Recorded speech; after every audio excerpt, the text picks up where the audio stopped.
ఉత్సాహంగా ఉల్లాసంగా చదువు సాగాలి, గొప్ప గొప్ప ఉద్యోగాలు సాధించాలి. Vignan deemed to be university. ఈరోజు ఎంపీ వివేకానంద రెడ్డి గతం జయంతిని దృష్టిలో పెట్టుకొని కుటుంబ సభ్యులను ఒకసారి పరామర్శ చేయాలా, మా దోషం లేదు. ఇది స్వయంగా వైఎస్ జగన్మోహన్ రెడ్డి ఆధ్వర్యంలో అవినాష్ రెడ్డి వారి యొక్క ఆధ్వర్యంలో జరిగిన 100% హత్య అని తెలిసి ఆ స్పాట్ కూడా వాళ్ళు చెప్పే ప్రాంతం చూసి ఆయన ఫోటో చూస్తే ఎంత బాధాకరం. మాకు రాజకీయ విభేదాలు ఉండవచ్చు, కానీ ఇటువంటి దరిద్రపు ఆలోచన ఈ వైఎస్ జగన్మోహన్ రెడ్డికి అవినాష్ రెడ్డికి రావడం చాలా బాధాకరం. కానీ తెలుసు ఇది అవినాష్ రెడ్డికి ఆ రోజు ఇది 2019 ఆగస్టు 15 ఆగస్టు కాదు కదా, మార్చి 15 నాటి ఇష్యూ, అంటే 6 సంవత్సరాల 3 నెలల కిందటి మాట. మీరందరూ మిమ్మల్ని లోపలికి రానిలే, నాకు తెలిసి విలేకరులు మీరే చెప్పాలా. మీరందరూ చాలామంది స్థానిక విలేకరులు ఆ రోజు ఈరోజు అంటే ఉద్దేశం కుట్రపూరితం. వివేకానంద రెడ్డి హత్య ఎట్లా కుట్రపూరితమో కోడి కత్తి కూడా ఒక డ్రామా. మొన్న ఎలక్షన్లలో జరిగిన కనురెప్ప మరొక డ్రామా. ఇప్పుడు ఈ ఎలక్షన్లో ఆడే డ్రామా మరొక కొత్త డ్రామా. నిన్న పోలీసులను కూడా విమర్శించడం మరొక డ్రామా. ఈ డ్రామాలమయం ఈ ఎలక్షన్ దృష్టిలో పెట్టుకొని మేము ఇక్కడ ప్రచారానికి వచ్చినాం.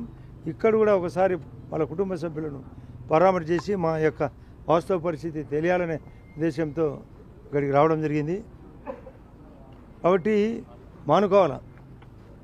లిక్కర్ కేసు చేసినాడు అతను, ఇసుకని ఎక్కువ రేటుకు అమ్మినాడు, ల్యాండ్ టైటిలింగ్ యాక్ట్ అని కొత్తది పెట్టినాడు, అంతా కబ్జా కోసమే. ఇటువంటి క్యారెక్టర్ రాజకీయాలు కాదు, నిజ జీవితంలో కూడా ఇటువంటి క్యారెక్టర్లు ఉండకూడదు. అంటే ఇంత దరిద్రపు ఆలోచనలు చేయకూడదు. కాబట్టి ఈ ఎలక్షన్లలో కూడా ఆమె సునీతమ్మ చెప్తాంది, నిన్న కూడా చెప్పిందంట కడపలో, ఏది కూడా డ్రామానే. ఈ ఎలక్షన్లు కూడా ఓడిపోతామనే భయంతో డ్రామాకు తెరదీసినారు. ప్రజాస్వామ్యంగా గతంలో ఎలక్షన్ జరపలే. మొన్న 4.5 సంవత్సరం కిందట జరిగిన లోకల్ బాడీ ఎలక్షన్లలో పోలీసులను అడ్డపెట్టి మీరు కూడా స్వయంగా ఒక్క ఏజెంట్ నామినేషన్ ఫారం జరిగింది. నామినేషన్ ఫారం జరగలే, ఏజెంట్ పరిస్థితి రాలే. స్థానిక ఎన్నికల్లో సర్పంచ్ ఎలక్షన్లో కానీ, ఇక్కడ మున్సిపాలిటీ కానీ, జిల్లా పరిషత్ కానీ అన్నీ ఏకగ్రీవమే. ఇప్పుడు ఏకగ్రీవము దశ నుంచి పోలింగ్ దశకు చేరడంతో మన వచ్చిన మా భూపేశ్ రెడ్డికి కానీ లేదా రవిరెడ్డికి 25% ఓట్లు వచ్చినాయి. మేము దాని 52% తగ్గకుండా అబోగు తీసుకోవాలని ఉద్దేశంతో ఉన్నామని తెలుసుకొని మీరు కూడా స్వయంగా తిరుగుతున్నారు, మా వాళ్ళు ప్రచారం తిరుగుతున్నారు.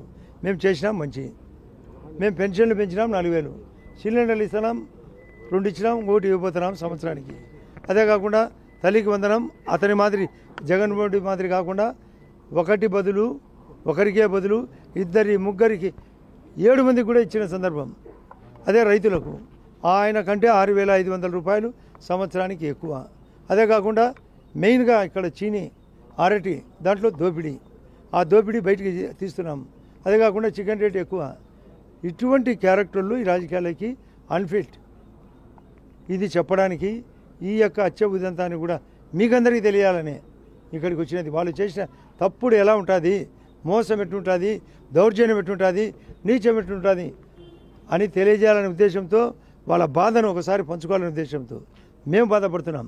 ఇదే సునీతమ్మ చెప్తాంది, నా మీద అనుకునేదంట ఆ రోజు, నా మీద ఒత్తిడి పెట్టారు, నా మీద బీటెక్ రవి, ఇప్పుడు వైఎస్ఆర్ పార్టీలో ఉన్న సతీష్ రెడ్డి పైన కూడా ఆ రోజు ఈ అన్న అనుకునేదంట.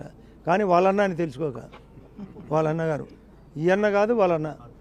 ఇటువంటి పరిస్థితుల్లో ఈ రాజకీయాలు నడవడం ఇది సిగ్గుచేటు. కడప జిల్లాలో ఏదన్నా ఉంటే ఎదురు పోరాటం, ఇట్లాంటి దొంగ పోరాటం లేదు. ప్రతి ఒక్కటి గతంలో మహాభారతంలో ఉన్నది లేనట్టు, లేనిది ఉన్నట్టు అనేది మయుడు చెప్పిన మాట. కానీ ఈ జగన్మయుడు అన్నీ ఆ మయుని కంటే గొప్పగా చిత్రీకరణ. ఏదో ఏం చేసావు అంటే బటర్ నొక్కినావు, నువ్వు బటర్ తినలేదా, నువ్వు బటర్ మిల్క్ అది నీళ్ళల్లో మజ్జిగ మజ్జిగలో నీళ్లు పోసి ఎంత తిన్నావో నీ ధనదాహానికి. ఇటువంటి వ్యక్తిని సొంత చిన్నాన్నను చంపడం ధర్మమా? సొంత షర్మిల గారు అడుగుతుంది, సొంత చెల్లెలు, సొంత అమ్మ మీద పిటిషను. ఇది న్యాయమా? ఇది పులివెందుల వాసులకు, కడప జిల్లా వాసులకు తగునా? ఇది మేము ప్రజల్లోకి ఎలక్షన్ సందర్భంగా మళ్ళీ ఒకసారి తీసుకుపోతూనే ఉంటాం. ఈరోజు 8, రేపు మొన్నాడు కూడా మేము ప్లే కార్డు ద్వారా లేదా రోడ్ షో ద్వారా, మా యొక్క ప్రచారం ద్వారా, పత్రికల ద్వారా, కరపత్రాల ద్వారా జరుగుతూనే ఉంటుంది. ఎందుకు ఛాలెంజ్గా తీసుకోం మేము? ఇటువంటి తప్పుడు క్యారెక్టరు వాళ్ళ సొంత చెల్లెళ్లకు, సొంత కుటుంబ సభ్యులకు ఎంత బాధ ఉంటుంది. ఇప్పుడు ఆమె సౌభాగ్యమ్మ ఎంత బాధపడుతుంది. ఆమె ఆ రోజు కూడా డౌట్ చెప్పిందంట, కారు ఎక్కుతానే ఇది ఏదో ఉంటుంది, తొందరపడి పోస్ట్ మార్టం జరిగేంత వరకు వద్దని చెప్పడంతోనే కథ మలుపు తిరిగి. కాకపోతే రాజమౌళి ప్రసాద్ రెడ్డి, రవీంద్రనాథ్ రెడ్డి ఆ రోజు మధ్యాహ్నం పూట వచ్చి మీరందరినీ బయటపెట్టి, పోలీసులను ఆ రోజు ఉండే సిఐని కొంత కానిస్టేబుల్ లోపడినా కూడా నోరు ముప్పించి ఆమె చెప్పడంతో పోస్ట్ మార్టం జరగడం వల్ల జగన్మోహన్ రెడ్డి గారు వాస్తవానికి వాంటెడ్గా నిదానంగా వచ్చి కథ అల్లి అట్లా జరిగింది ఇట్లా జరిగిందని అది ఒక డ్రామా. ఇన్ని డ్రామాల మధ్య రాజకీయాలు. ఇక్కడ డెవలప్మెంట్ కంటే డ్రామా ఎక్కువైంది.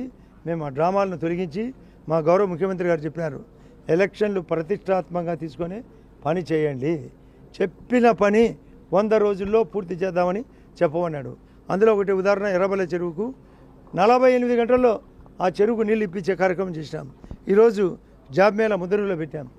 ఇక్కడుండే వాళ్ళకు కూడా తగ్గట్టుగా ఉపయోగపడాలని, ఎందుకు మంచి జరగాలని. మొన్న అచ్చవెల్లిలో ఒకటి చెప్తారు, ట్రాన్స్ఫారం 3 ఏళ్ల కింద దొంగతనం జరిగితే ఆ గవర్నమెంట్ 2 ఏళ్ళు ఉండి కూడా ట్రాన్స్ఫారం ఇప్పించుకోలేకపోయినారు. ఎన్ని రకాలు. ఇప్పటికీ పెన్షన్లు మిస్ అయినాయి, కొందరికి రేషన్ కార్డులు మిస్ అయినాయి, తెలుస్తున్నాయి మాకు. కొన్ని చోట్ల గ్రావెల్ రోడ్లు లేవు, కొన్ని కంపల్సరీతో కూడినది ఉంది. కాబట్టి ఇటువంటి దాన్ని మేము సెట్ చేసేదానికి ఇక్కడికి వచ్చినాము. అందులో ఈరోజు ఇక్కడికి రావడానికి కూడా కారణం చెప్పిన.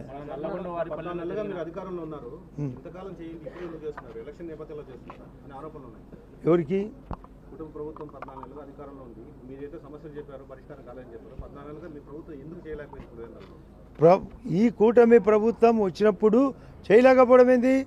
చేస్తానే ఉన్నాం. అంటే తల్లికి వందనం ఇలేదా? పులివెందులో చెప్పండి. పులివెందులో డెవలప్మెంట్ సంబంధించి ఎర్రబెల్ల చెరువు చెప్పారు, ఎర్రబెల్ల చెరువు నోటీస్ తీసుకొచ్చారు, వెంటనే చేసినాం. వాళ్ళు కూడా తెలియదు కాదు, చెప్పాలి కదా. అడగంది అమ్మైనా పెట్టదు, అడగంది అమ్మైనా పెట్టదు. సమస్య చెప్పినారు, పూరించినాం. ఇన్ని సంక్షేమ పథకాలు చేస్తున్నామని చెప్తా ఉన్నారు, ఇవే మిమ్మల్ని గెలిపిస్తాయంటారు. మరి ఎందుకు ఈ దాడులు జరుగుతూ ఉంటాయి? వాళ్ళు అదే టీడీపీ వాళ్ళు చేస్తారనేది వైసీపీ వాళ్ళ ఆరోపణ. అసలు వాళ్ళకు దాడులు అలవాటు. వాళ్ళు మా వాళ్ళను బెదిరించినప్పుడు ఈ ప్రజాస్వామ్యంలో ఖచ్చితంగా ప్రతిఘటన ఉంటుంది. ఆ ప్రతిఘటనలో భాగంగానే వాళ్ళు దౌర్జన్యం, ఆ దౌర్జన్యాన్ని మా వాళ్ళు ప్రతిఘటించారు. దానికోసం జరిగింది ఇది. అంతే కదా, ఘటన ప్రతిఘటన కేసులు అయినా అంటే ఇరు వర్గాలు వాళ్ళు చేసినారు కదా, మా వాళ్ళు చేసినారు కదా, ఎందుకు ఊరుకుంటారు? బ్రిటిష్ వాళ్ళ మీద తిరుగుబాటు జరిగింది, వాళ్ళు దారుణం కాబట్టి మేము కూడా ప్రతిఘటన.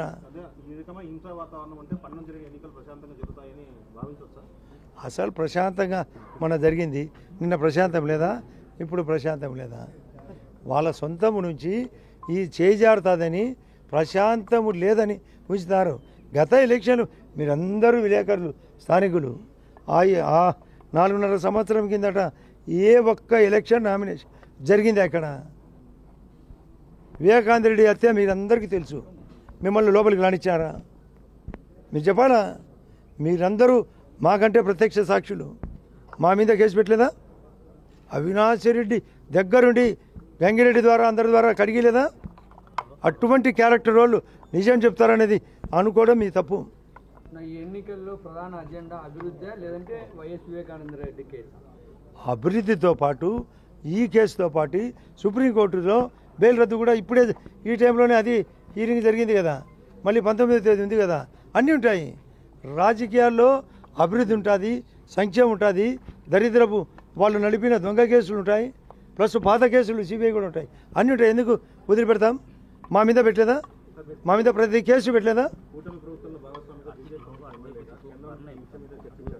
అసలు ఆల్రెడీ చర్చించిన పత్రికలు కూడా చెప్పిన, అమిత్ షా గారు గౌరవ హోమ్ మినిస్టర్ గారు జనవరి 19 నాడు విజయవాడకు వచ్చినప్పుడు స్వయంగా ఒక నివేదిక ఇచ్చిన ఈ కేసు ఎందుకు లేట్ చేస్తారని ఇచ్చినా కూడా ఎందుకు అడగ మా బాధ మాకుంది, మాకు భార్య పిల్లలు లేరా, మా వాళ్ళు బాధపడరా, లేని కేసులు మేము గతం ఫ్యాక్షన్ ఎదుర్కొన్నాం, సమస్యల నుంచి బయటపడినాం, ఉన్నతంగా జమ్మలమడుగు నియోజకవర్గాన్ని అభివృద్ధి చేస్తున్నాం. ఈ దశలో నా మీద కేసు పెట్టినారు. నేను ఆ రోజు ఎంపీగా పోటీ చేసినాను కాబట్టి నన్ను తుదముట్టించేదానికి మొన్న 5 ఏళ్ల పాటు అన్ని ప్రయత్నాలు చేసినారు. నా మీద కేసులు పెట్టారు, నన్ను చంపడానికి అన్ని ప్రయత్నాలు చేసినారు. ఏమో ఒకరు ఎవరు రాజకీయ ప్రాధాన్యత మా మీద పెట్టిన ఆమె ఇప్పుడు గమనించింది మేము చేయలేదనే తప్పును. ఆమె చెప్పి దానికి వాళ్ళ అమ్మను కూడా కనపడాలని, మేము చేయలేదు తప్పు, ఈ ప్రదేశాన్ని చూడాలా, మేము ఇక్కడే ఉన్నాం, ఒకసారి చూసిపోతే మేము తప్పుడు చేయలేదు, వాళ్ళు తప్పు చేసినారని వాళ్ళ బాధను మేము పంచుకోవాలని వచ్చినాం. మా బాధను కూడా వాళ్ళు పంచుకున్నారు కూడా. నేను బాధితులే, వాళ్ళు బాధితులం కాబట్టి ఆ బాధతో ఒకసారి కనపడి వాళ్ళనే ఇక్కడికి వచ్చినది. ఏమో ఎవరిని ఆమె ఎన్నికల ప్రచారం ఇక్కడ స్థానిక వాసి, ఆమె రావాలనుకుంటే రావచ్చు. మేముగా ఆమెను మా ఎన్నికల ప్రచారానికి రమ్మని అడగడానికి రాలేదు. అది ఆమె ఇష్టం, డెమోక్రసీలో ఆమె ఇష్టం.